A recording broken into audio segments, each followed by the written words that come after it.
It's July 10th here in Seoul, and I'm Kim Dami. We begin with these stories making the headlines at this hour, starting with President Yoon Suk-yeol's itinerary at the NATO summit this week. The South Korean leader leaves for Lithuania today, where he'll sit down for bilateral talks with leaders from around 10 countries. There'll also be talks with Japanese Prime Minister Fumio Kishida on the Fukushima wastewater release.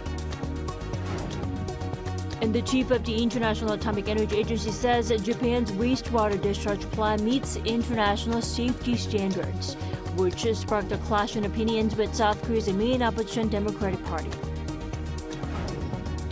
South Korea is off to a rainy and thundery start to the week this morning. The entire nation will see monsoon rain throughout the week. President Yoon Suk-yeol will embark on an overseas trip to Lithuania on Monday to join NATO leaders for an annual summit, with the war in Ukraine again set to be a major topic. Our Kim Do-yeon starts us off this morning. President Yoon Suk-yeol makes a return to a NATO summit this week as he looks to bolster two-way cooperation between the 31-member alliance and the Indo-Pacific region, with the war in Ukraine high on his agenda. This is Yoon's second appearance at the multilateral summit after participating last year in what was a first for a South Korean president. The president will lay out South Korea's contribution to peace in Ukraine, one of the most important issues for the international community, and will concretely set forth our global responsibility diplomacy. According to an official at the top office, Seoul and NATO will adopt a new document to institutionalize cooperation in 11 areas, including non-proliferation, cybersecurity, and emerging technologies. Yoon will also meet with NATO Secretary General on Tuesday and will take part in at least 5 bilateral summits, along with various other multilateral engagements. Yoon will also moderate a 4-way summit with the Asia-Pacific 4 nations, including Japan, Australia, and New Zealand. This also comes as South Korea formally opened a permanent mission to the organization in Belgium last November. South Korea and NATO officially formed a partnership in 2006 based on shared values of freedom and democracy, but have sped up cooperation recently, with uncertainties across the globe. And the two see mutual benefit from the partnership. We are, of course, concerned about the reckless missile tests and the nuclear programs of North Korea, and the war in Ukraine has also ramifications for your region. And we also know that North Korea is providing military support to the Russian war efforts with rockets and missiles, and this just highlights how we are interconnected. On the other hand, just like the last time, China has not responded well to South Korea and Japan's recent close ties with NATO.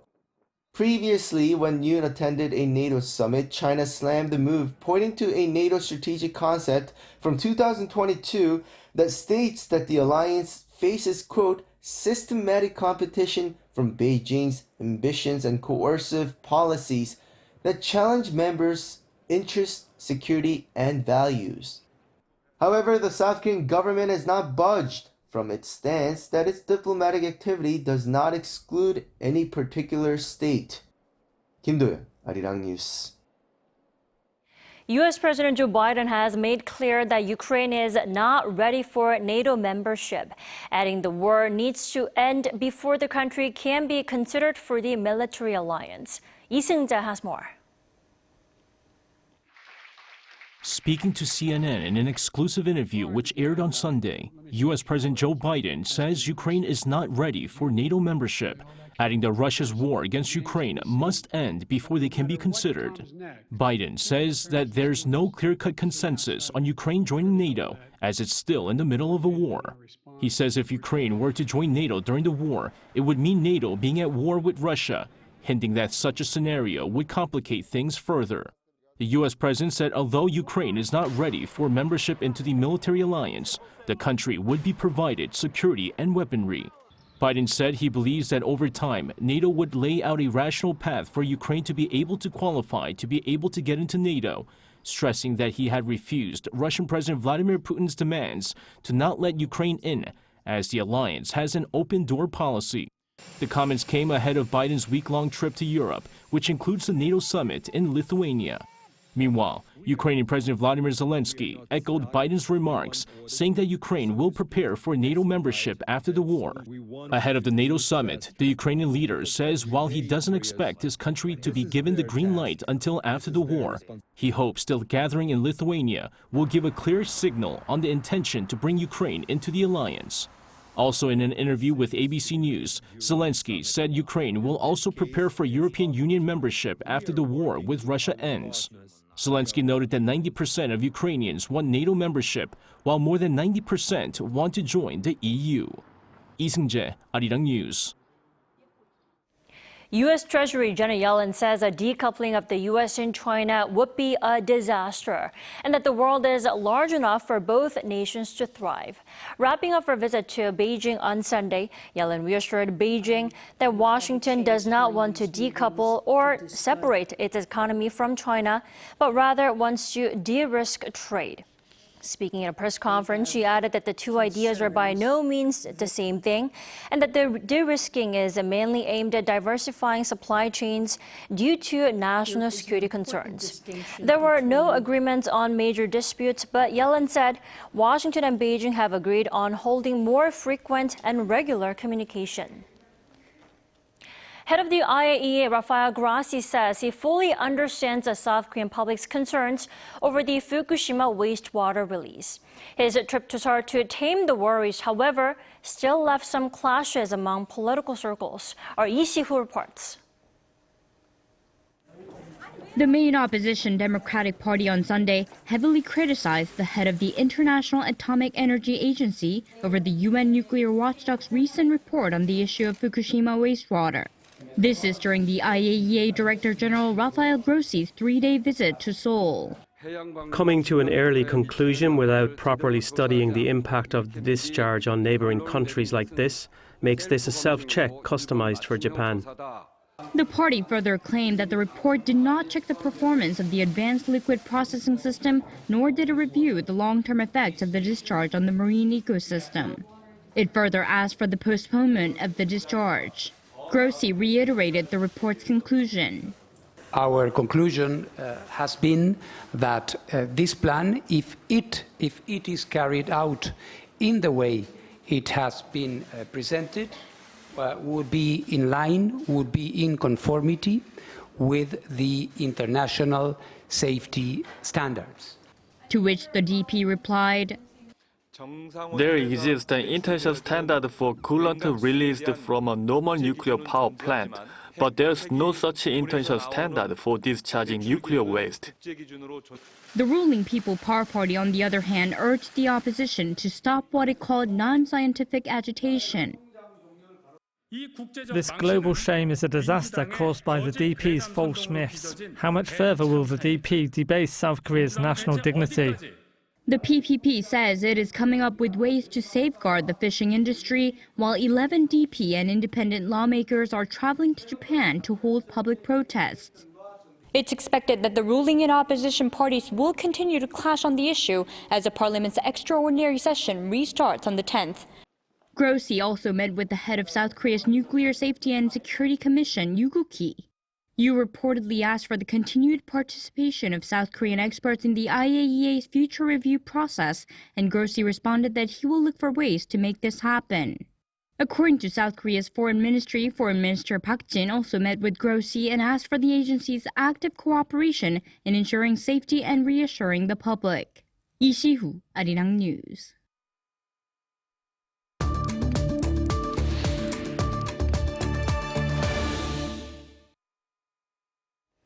The IAEA chief's visit to Seoul appears to have left some unconvinced about Japan's plan to release the Fukushima wastewater. Let's take a look back on Grossi's visit to Seoul with Mr. Walter Sim. He's the Japan correspondent at the Straits Times. Good morning. Good morning. First off, Walter, how meaningful was Grossi's visit to Seoul? Well, I would say it was exceptionally meaningful. Grossi did promise, after all, in Tokyo when he released the IAEA report last week that the agency would be involved in every step of the way in explaining and monitoring Japan's discharge of treated water from the Fukushima nuclear plant. And thus, his visit to Seoul can be seen as a way to back up his words with concrete actions. And there is, of course, no better way to explain the science behind the discharge than to engage directly with the leaders of South Korea, as well as in his next stops, New Zealand and the Cook Islands, where he is off to next. Particularly, I think there is value in going to Seoul as well and being directly confronted by the protesters, because that would have given him a tangible sense of how controversial, how political and emotional the issue is. I actually do kind of hope that this experience would offer him some insights on how to properly calibrate what the agency tells the public, as there is, after all, often a disconnect between what the IAEA says. It's really focused on really dishing out the science and what the regular man on the street actually hears the agency saying. Right. His trip to Seoul and himself coming to South Korea to explain the report was a much needed task that needed to be done. Now, then why did Grossi make an in-person visit to South Korea to explain the latest IAEA report, especially right after visiting Japan? Well, I think there is certainly value in having engagements directly between the very top of the IAEA agency and with the leaders of South Korea, both in the ruling parties as well as the opposition party. And I think Grossi hoped to be able to answer as many questions as possible. Of course, an in-person appearance would make him look more sincere, definitely. And I do think that South Koreans from all walks of life, from both the government to ordinary folk, people who are both conservative and liberals, would have many questions that they want Grossi to answer. It is telling, of course, that he said it was absolutely logical that the plan has drawn plenty of attention. And I think South Korea, definitely being a neighboring country to Japan, is one of the most important stakeholders. And as such direct explanations and engagement is necessary. Right. South Korea is, in fact, one of the closest, geographically closest countries to Japan. That's why Grossi really felt the need to visit South Korea to show that sincerity, right? Exactly. Right. And also, we are learning that the two leaders of South Korea and Japan are going to sit down for talks on the sidelines at the NATO summit this week. And of course, the discharge plan will be among the items on the agenda. What can we expect from the talks? Well, that's a difficult question, because I'm not personally privy to, the background preparations for the meeting. But I do think that definitely Prime Minister Fumio Kishida would take this opportunity, and he would definitely take every opportunity to discuss and explain the current situation in Fukushima with both leaders, both President Yoon as well as the other leaders he's meeting at the NATO as well as in the EU and the Middle East, where he's off to this week.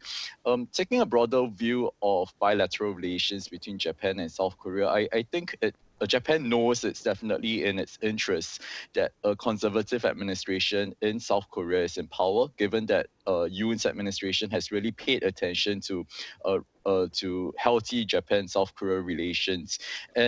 And we also do see a gap between how the ruling opposition parties in Seoul are reacting to the discharge plan. And as such, I can't help but wonder if the leaders would actually privately spend some time discussing how to manage this ongoing opposition, including what more Japan could be doing to allay these concerns. Apart from Fukushima, of course, they would definitely discuss geopolitics, including the upcoming plan to open a NATO liaison office in Tokyo, I think. Right. I'm sure Kishida feels the need and also the responsibility to ask for Seoul's understanding as much as Grossi felt the need to do so. Definitely. Then, Walter, will Yoon-Kishida talks at the NATO summit have any impact on Japan's wastewater release plan? What do you think?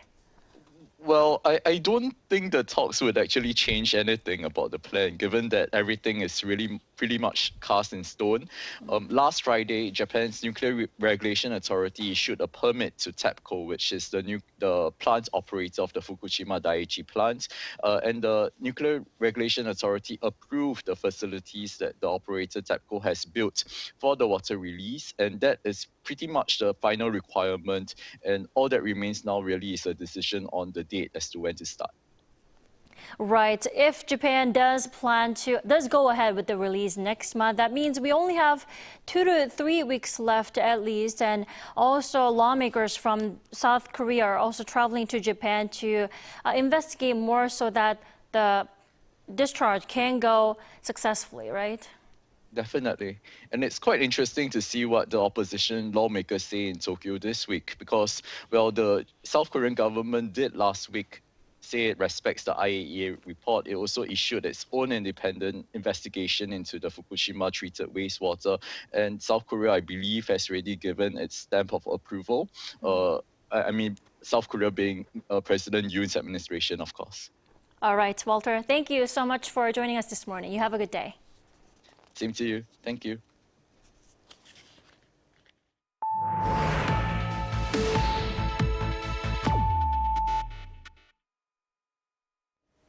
Torrential downpours are battering South Korea. Frequent rain is in the forecast for the whole week, with the Korea Meteorological Administration advising caution. Shin Se-byuk reports.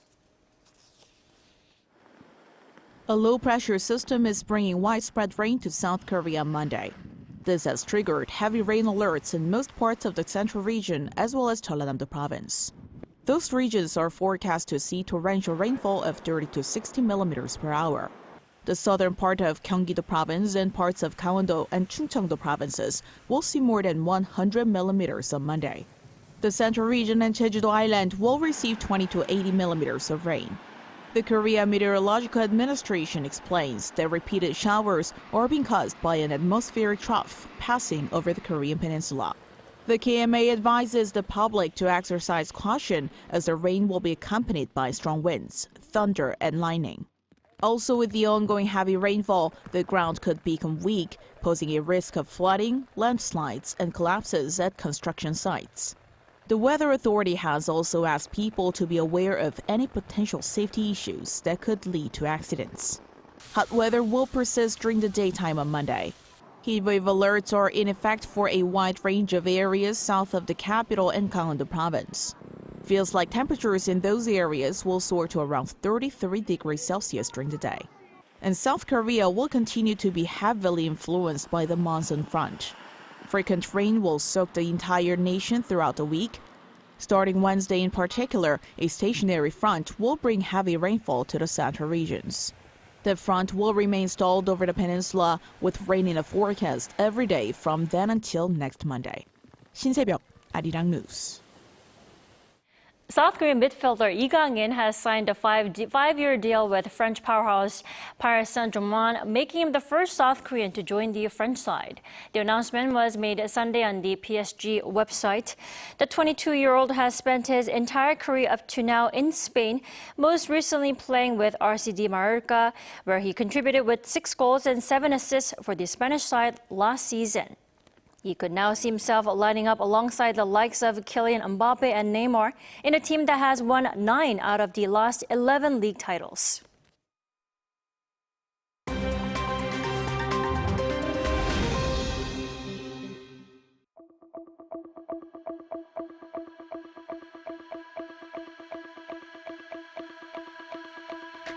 Good morning, I'm Matthew Ashley, and we now turn over to stories from around the world.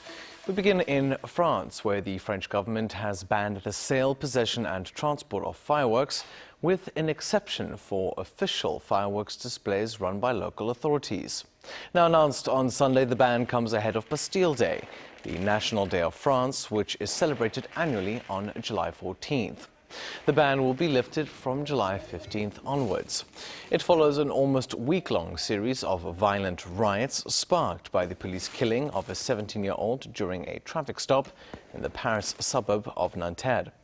Protesters were seen using fireworks as weapons during the riots, which saw buildings and cars set alight public transport services restricted and thousands of people arrested. According to France's Prime Minister, Bastille Day will also see an increased security presence meant to keep celebrations peaceful. Now turning over to the United Kingdom, the BBC suspended a male TV presenter on Sunday after allegations of sexual misconduct.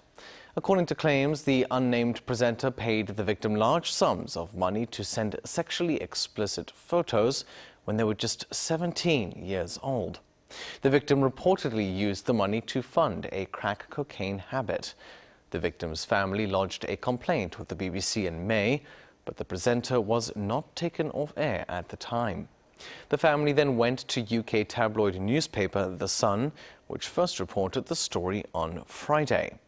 The BBC says it is investigating the matter.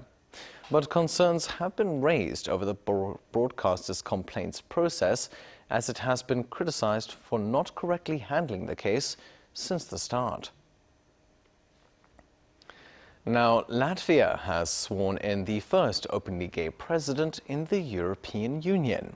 Edgars Rinkēvičs, formerly the country's foreign minister, was elevated to the position on Saturday. Although it is a largely ceremonial role, as Latvia is predominantly run by a prime minister, Rinkēvičs can veto legislation and call referendums.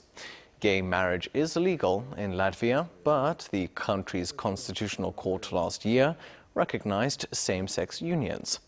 The EU has had openly gay heads of governments before, but the 49-year-old is the first openly gay head of state. And finally, hundreds of divers and snorkelers on Saturday attended an underwater concert in the Florida Keys meant to promote coral reef protection and eco-conscious diving. Called the Lower Keys Underwater Music Festival, the 4-hour event saw participants listen to water-themed music broadcast by a local radio station. Among the tracks were the Beatles' Yellow Submarine, Jimmy Buffett's Fins, and the Little Mermaid theme song. The playlist also included messages on how to minimize the environmental impact on coral reefs. A number of divers chose to dress for the occasion, with some holding instruments such as guitars and trumpets, while others dressed as mermaids.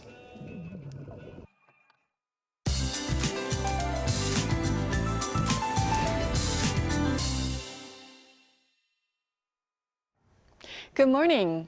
What heavy downpours we had on Sunday with some sunshine returning in the mid-afternoon. The new week starts off with wild weather again.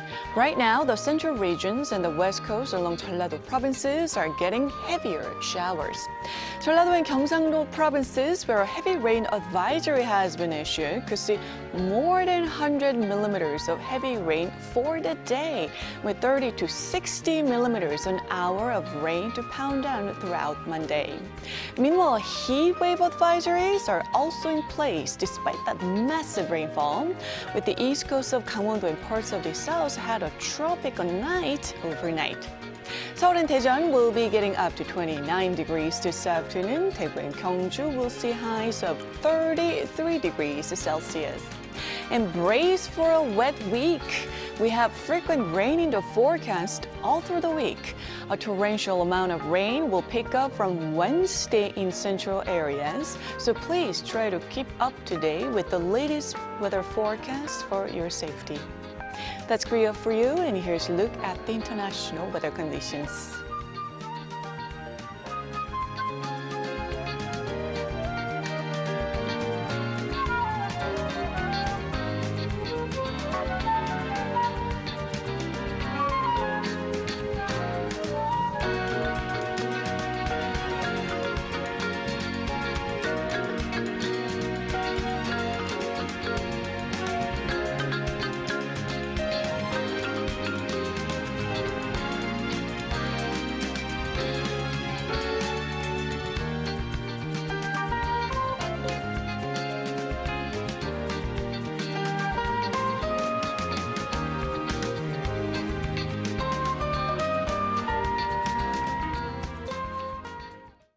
We thank you for watching New Day at Arirang. Stay safe wherever you are.